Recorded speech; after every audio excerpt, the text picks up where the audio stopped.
آتنا في الدنيا حسنة وفي الآخرة حسنة وقنا عذاب النار আয় আল্লাহ তাআলা আমরা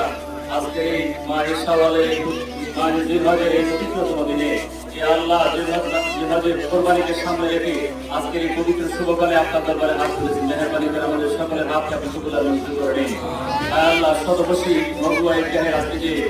ঈদের শুভ উদ্বোধন হলো ইয়া আল্লাহ এই ঈদগাহকে আপনি কবুল আর মঞ্জুর করে নিন আজকের এই শুভ উদ্বোধনের মধ্য দিয়ে ঈদগাহের সুন্দর কাজগুলো সুসম্পন্ন করার তৌফিক এনায়েত করে দিন আয় আল্লাহ এই ঈদগাহের এই সুন্দর কাজে ঈদের কাজে যারা সহযোগিতা করেছেন ইয়া আল্লাহ এই ঈদের শুরু থেকে আজ পর্যন্ত যারা জায়গা দিয়ে অর্থ দিয়ে শ্রম দিয়ে বিভিন্নভাবে সহযোগিতা করে দুনিয়া থেকে বিদায় হয়ে চলে গেছেন আয় আল্লাহ তাদের সকলের মাগফিরাত কামনা করছে তাদের জান্নাতের আলা মাকাম নসিব করে দিন আয় আল্লাহ যারা বেঁচে আছে তাদের হায়াত তৈয়বা নসিব করে দিন আয় আল্লাহ যারা এই কমিটির দায়িত্ব গ্রহণ করে এই সুন্দর কাজগুলো আঞ্জাম দিয়ে যাচ্ছেন আয় আল্লাহ তাদের সকলকে হায়াত তৈয়বা দান করুন আয় আল্লাহ তাদের অর্থকে আপনি আরো